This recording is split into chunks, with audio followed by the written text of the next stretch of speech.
Donnie and Dolly. The team is supported by ableauctions.ca. Closing your business? We can help. All of our guests today brought to you by our title sponsor. We just found out that this company will be helping us with our playoff postgame show. Oh, right. Able Auctions, ableauctions.ca. Just before we get to Daniel Wagner from Vancouver is awesome. Author and reporter Daniel Wagner. Delaney's OK Tire and Langley inbox. This is from Scott. Rick, you'll be interested to know.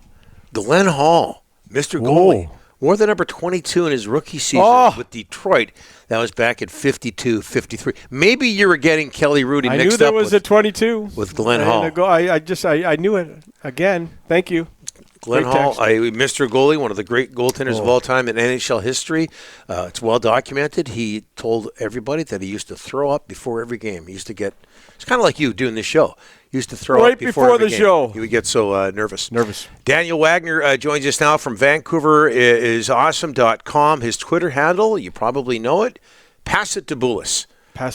Author of a new book, On the Clock, Behind the Scenes with the Vancouver Canucks at the NHL Draft. And Daniel, I think it's the first time, joins us. Daniel, thanks for doing this, sir. How are you? I'm doing well. How are you doing, boys? Very well. Be honest now, Daniel. The Canucks win last night, their 50th win. They take the Pacific Division title. What were your expectations going into the season? They were much lower than winning the Pacific Division. I don't think anyone had it in the cards that they would win the Pacific. I think everyone was expecting, maybe they'd be a wild card team. Maybe they would sneak into the playoffs. This was supposed to be a year where they kind of made it to the postseason, got that experience for the future. But instead, they blew all of our expectations out of the water. Who gets, and this is going to be the focus of our poll question, but who gets most of the credit for this? Players, coaches, management, ownership. Daniel Wagner. Media. Oh yes, it's all me. No, it's all the media. We really push them. I think it's got to be a combination. Obviously, management put a lot of pieces in place to make this happen. I think what happened really is that the players, this leadership core, they really pushed to be like, look, we need to be a playoff team. We need to be better. We cannot have another season out of the playoffs. And they went to the coaching staff and went, what do we need to do?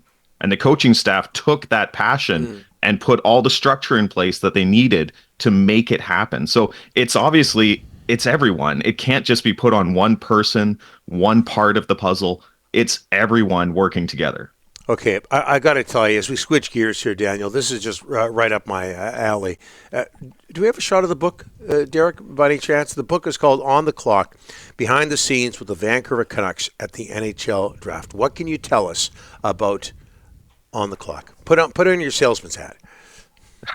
Well, this book covers the Canucks' history at the NHL Draft, dating right back to their very first draft in 1970, when they lost a Hall of Famer to the spin of a wheel, going all the way through to drafting Quinn Hughes, a future Hall of Famer. I think it's pretty safe to say, but we'll see.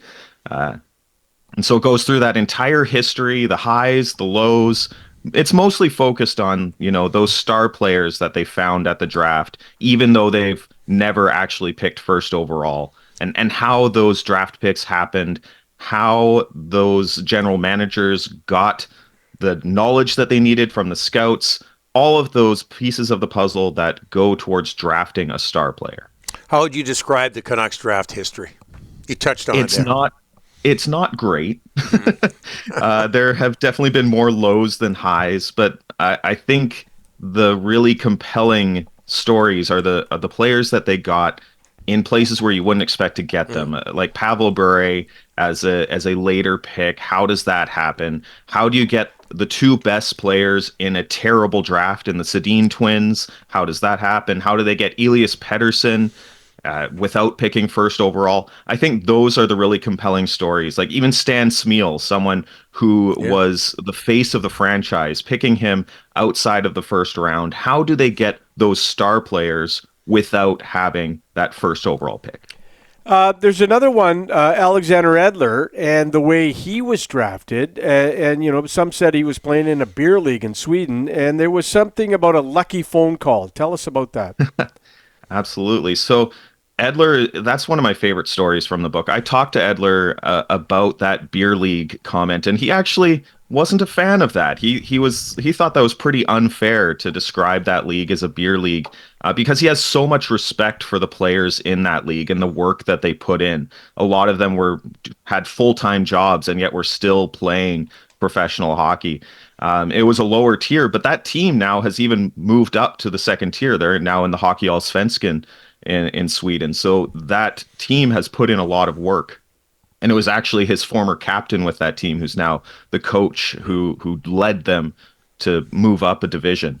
But that's just a fascinating story because it was actually the Red Wings scout that discovered Edler. He had a fishing buddy who happened to live in that town and saw Edler play and was like, hey, this kid's pretty good. You know, he doesn't do anything really fancy, but he just goes to the player and takes the puck away. You know, maybe he's something. And so this Red Wing scout goes, well, how old is he? Oh, he's 18. Hang on a second. He's eligible for the draft. I have to go see him.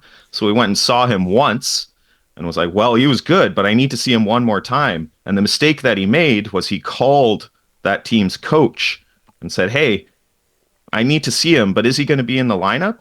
And the coach went, hang on a second. There's an NHL scout interested in this player. I have a hockey agent friend. Maybe I should connect my hockey agent friend with this player, with Edler. And that hockey agent sent out an email, sent out feelers to other scouts. And Thomas Gradin got one of those emails and went, hang on a second. And he decided to make the 4-hour train ride out to see Alex Edler in the middle of nowhere in terms of hockey. It wasn't really a hockey hotbed. We're talking a third tier league in Sweden. NHL players don't come out of that league. No, but he got that tip and said, I'm going. No other NHL scouts went. Bradeen went. And that was the key. You know, he described it as like a reporter. If you get a tip, you want to follow up on it right away. And he got that tip, followed up, went, saw Edler, and was like, we have to have him.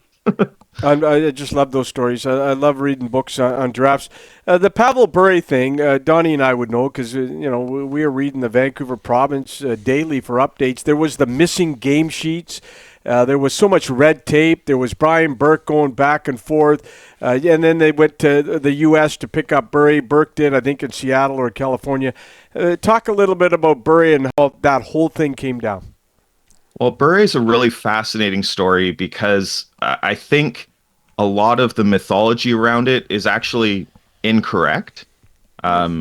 It's in the book, I get into it in depth, but basically the story that we have been told about how Pavel Bure was drafted, it's missing a lot of information. And a lot of the times we miss the contribution that Igor Kuperman, who was a Soviet sports writer, the contribution that he made. He was the one who found those missing game sheets that proved that Pavel Bure was eligible to be drafted. If he hadn't found those game sheets, Pavel Bure would have gone back into the draft, which was happening in Vancouver the next year. Yep. And the Canucks would have lost Pavel Bure in Vancouver. And that would have been particularly devastating. It's a really fascinating story. But what really gets me is that everyone says, oh, well, no one knew that Pavel Bure was eligible to be drafted. Well, that's not true. Everyone knew that Pavel Bure was eligible to be drafted. They just thought he had to be picked in the first 3 rounds, and no one took that risk, which is kind of crazy. If you look at that third round, half of that third round didn't even turn into NHL players. So one of those teams could have picked Pavel Bure. He could have never left the Soviet Union, and nothing would have changed for them. But no one wanted to take that risk. And so that's why the Canucks ended up with Bure, is that no one was willing to take a risk taking him in the first 3 rounds. We got to stop you here, Danny. You're going to give away the whole book. Yeah. But one more, if you don't mind, for the kids out there, more recent, 2017 draft. Did Jim Benning really want Cody Glass over Elias Pettersson? Well, to me, that's yes, he did. There you go.